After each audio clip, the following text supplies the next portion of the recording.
My dear friends, today I am taking a very important topic, anti-defection law. The 10th schedule was inserted in the Constitution in 1985 by the 52 Amendment Act. It lays down the process by which legislature may be disqualified on the ground of defection by the presiding officer of a legislature. Based on a petition by any other member of the House, the laws applies to both Parliament and state assemblies. My dear friends, अब ये मैं बताना चाहूंगा आपको anti defection law क्या है। साथियों, आप देखते भी हैं कि जब इलेक्शन होता है, पार्लियामेंट के इलेक्शन हो या स्टेट के इलेक्शन हो, तो इलेक्शन के बाद क्या होता है, कुछ मेंबर्स जो जीत कर आते हैं वो एक पार्टी से दूसरी पार्टी में जाने की सोचते हैं। उनके लिए कानून बनाया है एंटी डिफेक्शन लॉ, यानी वो एक पार्टी से दूसरी पार्टी में ज्वाइन तो कर सकते हैं, लेकिन अकॉर्डिंग टू लॉ। यदि लॉ का उल्लंघन करेंगे तो उनकी मेंबरशिप जो है वो खारिज हो जाएगी, यानी वो डिस्क्वालिफाइड हो जाएंगे। तो साथियों, क्या था, ये 10th schedule was inserted in the constitution in 1985 by the 52 amendment act, यानी 52 में अमेंडमेंट जो कॉन्स्टिट्यूशन का 85 में हुआ, उसमें 10th शेड्यूल के अंदर क्या इंसर्ट हुआ, वो क्या कहता है, it lays down the process by which legislator may be disqualified on the ground of defection by the presiding officer of the legislature based on a petition of any other member of the House. The laws apply to both Parliament and state assemblies.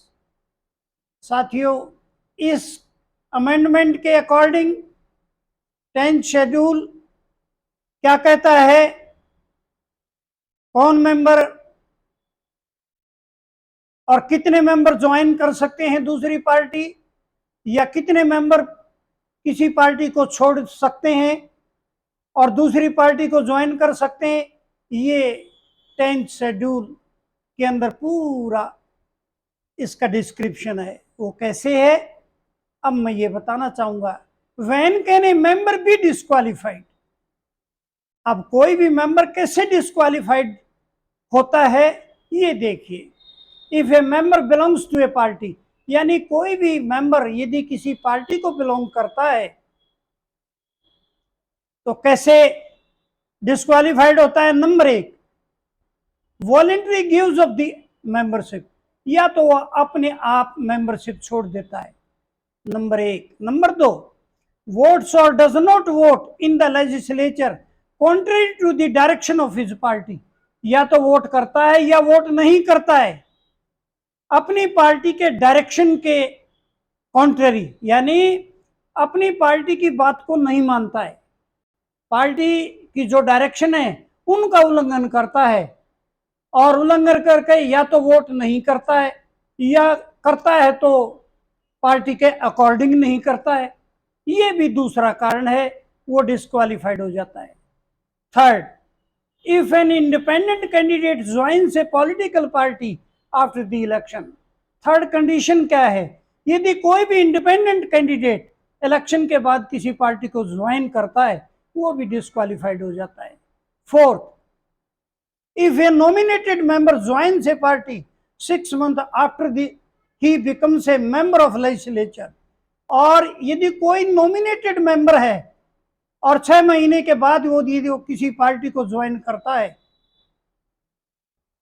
तो वो भी legislature बनने की legislature का member बनने की कोशिश करता है, वो भी डिस्क्वालिफाइड माना जाता है। साथियों, अंत में फाइनली 91वां अमेंडमेंट यानी वन अमेंडमेंट एक्ट 2003। 2003 में 91वां अमेंडमेंट आया, उसने इस सारे को सिनेरियो को चेंज कर दिया। Now at least 2/3 of the member of the party have to be in favor of the merger according to law states the 10th schedule। साथियों, ये 91वां अमेंडमेंट जो 2003 में बनाया गया, इसने सारे सिनेरियो को चेंज कर दिया और फाइनल क्या दिया कि कोई भी किसी भी पार्टी से यदि 2/3 मेंबर यदि उस पार्टी को छोड़ते हैं और दूसरी पार्टी को ज्वाइन करते हैं, यानी उसमें मर्ज करते हैं, तो वो वैलिड है, और इससे कम और ज्यादा नहीं, इससे कम है तो वैलिड नहीं है, ज्यादा कितने भी हो सकते हैं।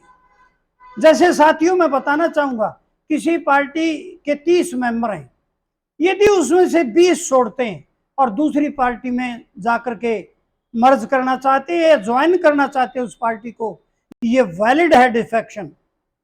और यदि इससे कम मेंबर उस पार्टी से निकलते हैं और दूसरी पार्टी को ज्वाइन करते हैं तो ये डिफेक्शन वैलिड नहीं है, और सभी मेंबर्स की वैधता यानी सभी मेंबर्स अयोग्य घोषित हो जाएंगे या उनकी मेंबरशिप को खारिज कर दिया जाएगा।